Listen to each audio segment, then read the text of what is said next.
ಚಂದಿರನ ಅಂಗಳದಿ ಕಳೆದರೊಂದು ರಾತ್ರಿಯ. ಪ್ರತಿದಿನ ಹೊಸ ವಿಚಾರಗಳನ್ನು ನಿಮಗೆ ತಿಳಿಸಬೇಕು ಅನ್ನೋದೇ ಹುಡುಕು ಯೂಟ್ಯೂಬ್ ಚಾನೆಲ್ನ ಉದ್ದೇಶ. ಈ ವಿಡಿಯೋ ಕೊನೆವರೆಗೂ ನೋಡಿ, ಇಷ್ಟವಾದರೆ ಲೈಕ್ ಮಾಡಿ, ನಿಮ್ಮ ಅಭಿಪ್ರಾಯ ಕಮೆಂಟ್ ಮಾಡಿ, ನಮ್ಮ ಚಾನೆಲ್ ಸಬ್ಸ್ಕ್ರೈಬ್ ಮಾಡಿ. ಇಂಥ ಮತ್ತಷ್ಟು ವಿಡಿಯೋ ಮಾಡಲು ಪ್ರೋತ್ಸಾಹ ಕೊಡಿ. ಹುಣ್ಣಿಮೆಯ ಬೆಳದಿಂಗಳು ಎಂದಾಕ್ಷಣ ಎಲ್ಲರ ಮನ ತಂಪಾಗಿ ತಂಗಾಳಿಯಾಗಿ ತೇಲುತ್ತೆ. ಚಂದಪ್ ಚಂದಪ್ ಚೆಲುವ, ಚುಂಗ್ ಬಿಟ್ಕೊಂಡ್ ಬರುವ ಅಂತ ನಮ್ಮ ತಾಯಿನೋ ಅಜ್ಜಿನೋ ನಮಗೆ ಚಂದಿರನ ತೋರಿಸುತ್ತಾ ತುತ್ತು ಉಣಿಸುತ್ತಿದ್ದ ಸವಿ ನೆನಪು ಉಕ್ಕಿ ಬರುತ್ತೆ. ಆದ್ರೆ ನಾವೆಲ್ಲ ಈಗ ಆ ಚಂದಿರ, ಈ ನೆಲದ ಮಣ್ಣು, ಊರ ಹೊರಗಿನ ಶುದ್ಧ ಗಾಳಿ, ಬಿಸಿಲಿಗೆ ಕಾದು ರಾತ್ರಿಗೆ ತಂಪಾಗುವ ನದಿ, ಕೆರೆ, ಕೊಳ್ಳದ ನೀರು, ಹೀಗೆ ಈ ನಿಸರ್ಗದ ಎಲ್ಲಾ ಅಂಶಗಳಿಂದ ದೂರ ಆಗಿಬಿಟ್ಟಿದೀವಿ. ಮಕ್ಕಳ ಕಾಲಿಗೆ ಮಣ್ಣು ಸೋಂಕಲು ಬಿಡ್ತಾ ಇಲ್ಲ ನಾವು. ಅಜ್ಜ ಅಜ್ಜಿಯರಿಂದ ಹಿಡಿದು ಮೊಮ್ಮಕ್ಕಳವರೆಗೆ ಎಲ್ಲರೂ ಟಿವಿ, ಕಂಪ್ಯೂಟರು, ಸ್ಮಾರ್ಟ್ ಫೋನ್ಗಳಲ್ಲೇ ಹೆಚ್ಚಿನ ಸಮಯ ಕಳೀತಾ ಇದ್ದೀವಿ. ಹುಣ್ಣಿಮೆಯ ದಿನ ಮನೆಯ ಚಾವಣಿ ಮೇಲೆ ಹೋಗಿ ಚಂದಿರನನ್ನು ಆಸ್ವಾದಿಸಲು ನಮಗೆ ಸಮಯವೇ ಇಲ್ಲ. ಮೊನ್ನೆ ಶನಿವಾರ ಗುರು ಪೂರ್ಣಿಮೆಯನ್ನ ವಾಟ್ಸಪ್ನಲ್ಲೇ ವಿಶ್ ಮಾಡಿ ಮನೆಯೊಳಗೆ ಪಾಯಸ ಸೇವಿಸಿ ಆಚರಿಸಿದ್ವಿ ಅಲ್ವೇ? ಆದರೆ ನಮ್ಮ ಗುಮ್ಮಟ ನಾಡು ವಿಜಯಪುರದಲ್ಲಿ ಸುಮಾರು 50 ಜನ ಈ ಹುಣ್ಣಿಮೆಯನ್ನು ವಿಶಿಷ್ಟವಾಗಿ ಆಚರಿಸಿದ್ದಾರೆ. ಈ 50 ಜನ ಯಾವುದೋ ಶಾಲಾ ಕಾಲೇಜು ಹುಡುಗರು, ಯುವಕ ಸಂಘದ ಸದಸ್ಯರು ಅಲ್ಲ.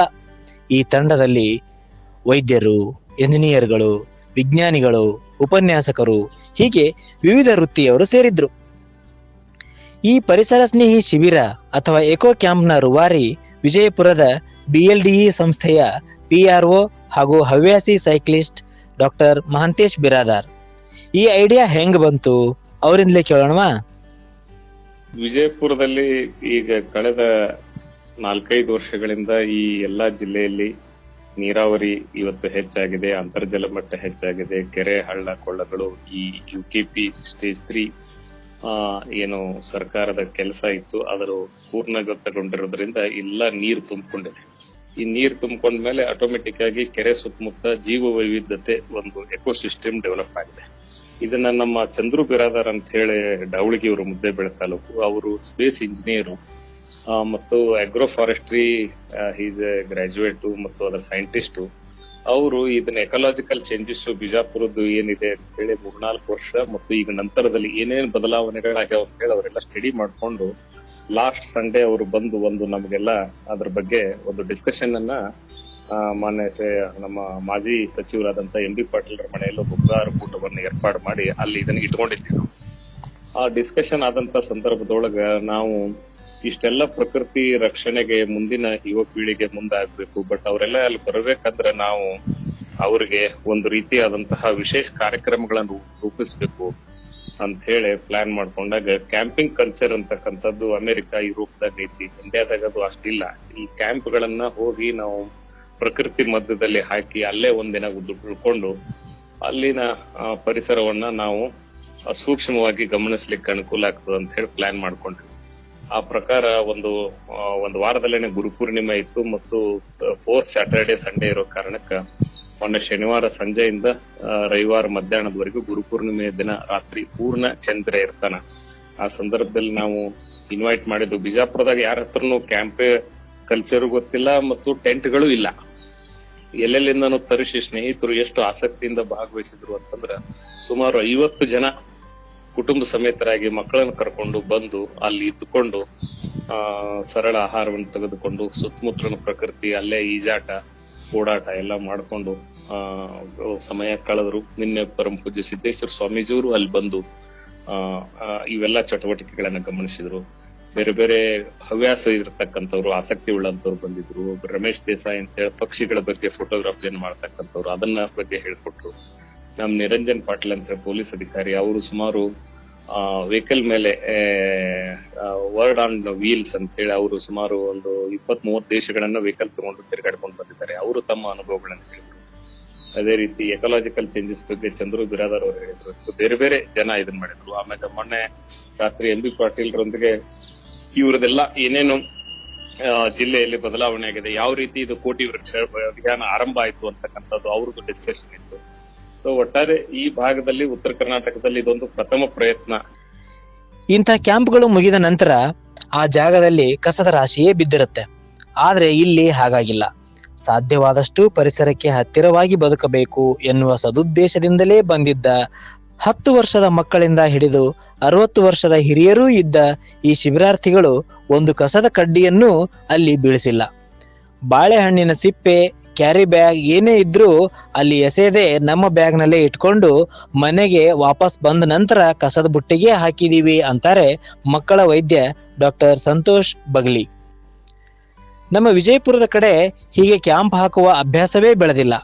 ಪರಿಸರಕ್ಕೆ ಒಂದು ದಿನದ ಮಟ್ಟಿಗಾದರೂ ಹತ್ತಿರಕ್ಕೆ ಒಯ್ಯುವ ಟೆಂಟ್ ಮತ್ತು ಕ್ಯಾಂಪ್ ಸಂಸ್ಕೃತಿಯಿಂದ ಯುವ ಪೀಳಿಗೆಯನ್ನು ಸುಲಭವಾಗಿ ಪ್ರಕೃತಿಯತ್ತ ಸೆಳೆಯಬಹುದು ಅಂತಾರೆ ಈಗ ಈಜಿಪ್ಟ್ನಲ್ಲಿ ಅಂತರಿಕ್ಷ ವಿಜ್ಞಾನಿಯಾಗಿರುವ ಮೂಲತಃ ವಿಜಯಪುರದ ಢವಳಗಿ ಗ್ರಾಮದವರಾದ ಚಂದ್ರಶೇಖರ್ ಬಿರಾದಾರ್. ಬೆಳದಿಂಗಳೂಟ, ಬೆಳದಿಂಗಳಲ್ಲಿ ಆಟ ಎಂದಾಕ್ಷಣ ಎಲ್ಲರೂ ಮಸ್ತ್ ಮಜಾ ಮಾಡಿರ್ಬೇಕು ಅಂತೀರೇನು? ನಾವು ನೀವು ಅಂದುಕೊಂಡ ಮಜಾ ಅಂದ್ರ ಕರ್ಕಶ ಸಂಗೀತ ಹಚ್ಚಿ, ಕುಣಿದಾಡಿ, ಮದ್ಯಪಾನ ಮಾಡಿ, ಪ್ರಾಣಿ ಪಕ್ಷಿಗಳು ಬೆಚ್ಚಿ ಬೀಳುವ ಹಾಗೆ ಅಂಥ ಚಟುವಟಿಕೆಗಳನ್ನ ಕೈಗೊಳ್ತಾರಲ್ಲ, ಅಂಥ ಯಾವ ಚಟುವಟಿಕೆಗಳು ಈ ಶಿಬಿರದಲ್ಲಿ ನಡೆದಿಲ್ಲ. ಧ್ಯಾನ ಎನ್ನುವುದು ಎಲ್ಲಾ ಧರ್ಮಗಳಲ್ಲಿ ಏಕಾಗ್ರತೆಯನ್ನು, ಮಾನಸಿಕ ಆರೋಗ್ಯವನ್ನು ಕಾಪಾಡಿಕೊಳ್ಳಲು ಇರುವ ಉತ್ತಮ ಸಾಧನ. ಆ ಧ್ಯಾನವನ್ನು ಚಂದಿರನ ಹಾಲು ಚೆಲ್ಲಿದಂತಹ ಬೆಳದಿಂಗಳಲ್ಲಿ ತಂಪಾದ ಗಾಳಿಯಲ್ಲಿ ಕೈಗೊಂಡ್ರೆ ಹೇಗಿರುತ್ತೆ? ಅದೊಂದು ಶಬ್ದಗಳಲ್ಲಿ ವರ್ಣಿಸಲಾಗದ ದಿವ್ಯ ಅನುಭವ. ಬೆಳಿಗ್ಗೆ 5 ಗಂಟೆಗೆ ಎದ್ದು ಆ ಕೆರೆಯ ಅಂಗಳದಲ್ಲಿ ಅದೇ ಬೆಳದಿಂಗಳೊಂದಿಗೆ ಚೆಲ್ಲಾಟವಾಡುತ್ತಾ ವಾಕ್ ಮಾಡುವ ಗಳಿಗೆಯನ್ನು ಅನುಭವಿಸಿದಾಗಲೇ ಅದು ಅನುಭವವಾಗುತ್ತೆ. ಈ ಶಿಬಿರದಲ್ಲಿ ಭಾಗವಹಿಸಿದ್ದ ಪೊಲೀಸ್ ಅಧಿಕಾರಿ ನಿರಂಜನ್ ಪಾಟೀಲ್ ಅವರು ಒಂದು ಬಹುಮುಖ್ಯವಾದ ಮಾತು ಹೇಳ್ತಾರೆ. ಅಂದ್ರೆ ನಾವು ಯಾವುದೋ ಒಂದು ಪ್ರವಾಸ ಅಥವಾ ಹೈಕಿಂಗು ಅಥವಾ ಕ್ಯಾಂಪಿಂಗು ಅಂತಂದ್ರೆ ಏನು ದೂರದ ಬೆಟ್ಟಗಳಿಗೆ ಅಥವಾ ಗಿರಿಧಾಮಗಳಿಗೆ, ಹಿಮಾಲಯಕ್ಕೆ ಹೋಗಿನೇ ನಾವು ಈ ನೈಟ್ ಔಟ್ ಮಾಡೋದಾಗ್ಲಿ, ಕ್ಯಾಂಪಿಂಗ್ ಮಾಡೋದಾಗ್ಲಿ ಮಾಡಿದ್ರೆ ಅದು ಆ ತರ ಅಂತ ಒಂದು ಕಲ್ಪನೆ ಇದೆ ನಮ್ಮ ಜನಗಳ ಹತ್ರ. ಸೊ ಆ ಒಂದು ಮನೋಭಾವವನ್ನು ಹೋಗಲಾಡ್ಸಕ್ಕೆ ನಾವೊಂದು ಈ ಬಿಜಾಪುರದಲ್ಲಿ ಒಂದು ಸಮಾನ ಪರಿಸರ ಆಸಕ್ತರ ಬಳಗದವರು ಒಂದು ನಿನ್ನೆ ಒಂದು ಗುರು ಪೂರ್ಣಿಮೆ ದಿವಸ ಒಂದು ಬೆಳದಿಂಗಳ ರಾತ್ರಿಯಲ್ಲಿ ಕ್ಯಾಂಪಿಂಗ್ ನೈಟ್ ಔಟ್ ಅನ್ನುವಂತ ಒಂದು ಕಲ್ಪನೆ, ಅದ್ಭುತ ಕಲ್ಪನೆಯಲ್ಲಿ ಒಂದು ನಮ್ಮ ಸುತ್ತಮುತ್ತಲಿನ ಪ್ರದೇಶಗಳನ್ನು ನಾವು ಯಾವ ರೀತಿ ಎಕ್ಸ್ಪ್ಲೋರ್ ಮಾಡಬಹುದು ಅನ್ನುವಂತ ಒಂದು ವಿಚಾರ ಇಟ್ಕೊಂಡು ನಾವೊಂದು ಗುರು ಪೂರ್ಣಿಮೆಯಲ್ಲಿ ನೈಟ್ ಔಟ್ ಕ್ಯಾಂಪಿಂಗ್ ಮಾಡಿದ್ವಿ. ಹೆಂಗೆ ಒಬ್ಬ ಮಗು ಮಣ್ಣಲ್ಲಿ ಆಟ ಆಡ್ತಿರ್ಬೇಕಾದ್ರೆ ಎಲ್ಲವನ್ನು ಮರೆತು ತನ್ಮಯ ಆಗ್ತದಲ್ಲ, ನಾವು ಕೂಡ ನಿಸರ್ಗದಲ್ಲಿ ತನ್ಮಯ ಆದ್ರೆ ಖಂಡಿತವಾಗಿ ನಮ್ಮ ಅಕ್ಕಪಕ್ಕದ ಪ್ರದೇಶಗಳನ್ನು ನಾವು ಚೆನ್ನಾಗಿ ಎಕ್ಸ್ಪ್ಲೋರ್ ಮಾಡಬಹುದು. ಅಲ್ಲಿ ಪರಿಸರ ಕಾಳಜಿಯನ್ನು ನಾವು ಹಂಚ್ಕೋಬಹುದು. ಕೃತಿಯಲ್ಲಿ ಪೊಲೀಸ್ ಅಧಿಕಾರಿ ಆದ್ರೂ ಪ್ರವೃತ್ತಿಯಲ್ಲಿ ಪರಿಸರ ಪ್ರೇಮಿಯಾಗಿರುವ ನಿರಂಜನ್ ಅವರು ತಿಂಗಳಿಗೊಮ್ಮೆಯಾದರೂ ಪ್ರಕೃತಿಯ ಮಡಿಲಲ್ಲಿ ಕಳೆಯಬೇಕು. ನಮ್ಮೂರಿನ, ನಮ್ಮ ಜಿಲ್ಲೆಗಳಲ್ಲೇ ಇಂತಹ ಚಟುವಟಿಕೆಗಳನ್ನು ಹಮ್ಮಿಕೊಂಡ್ರೆ ಪರಿಸರಕ್ಕೂ ಒಳ್ಳೆಯದು, ನಮಗೂ ಒಳ್ಳೆಯದು ಅಂತಾರೆ. ಹಾಗಾದ್ರೆ ಮುಂದಿನ ಹುಣ್ಣಿಮೆಗೆ ನಾವು ನೀವು ಯಾಕೆ ಪ್ರಯತ್ನಿಸಬಾರದು? ಕೊರೋನಾ, ಲಾಕ್ಡೌನ್ ಏನೇ ಇದ್ರೂ ಕನಿಷ್ಠ ಪಕ್ಷ ನಮ್ಮ ಮನೆ ಮೇಲೆ ಮಕ್ಕಳು, ಹಿರಿಯರು, ಕುಟುಂಬದವರೆಲ್ಲ ಸೇರಿ ಚಂದಿರನ ಬೆಳದಿಂಗಳಲ್ಲಿ ಊಟ ಮಾಡಿ, ಆಮೇಲೆ ನಮ್ಮ ಮಕ್ಕಳ ಪ್ರತಿಕ್ರಿಯೆ, ನಮ್ಮ ಅನುಭವ ಹೇಗಿರುತ್ತೆ ಅದನ್ನೆಲ್ಲ ಯೋಚಿಸಿಕೊಂಡು ನೀವು ನಮಗೂ ತಿಳಿಸ್ತೀರಿ ಅಲ್ವಾ? ವಿಡಿಯೋ ನೋಡಿದ್ದಕ್ಕೆ ಧನ್ಯವಾದ. ಇಷ್ಟವಾಗಿದ್ರೆ ವಿಡಿಯೋ ಲೈಕ್ ಮಾಡಿ, ನಿಮ್ಮ ಅಭಿಪ್ರಾಯ ಕಮೆಂಟ್ ಮಾಡಿ, ನಮ್ಮ ಯೂಟ್ಯೂಬ್ ಚಾನೆಲ್ ಸಬ್ಸ್ಕ್ರೈಬ್ ಮಾಡಿ. ಇಂಥ ಮತ್ತಷ್ಟು ವಿಡಿಯೋ ಮಾಡಲು ಪ್ರೋತ್ಸಾಹ ಕೊಡಿ.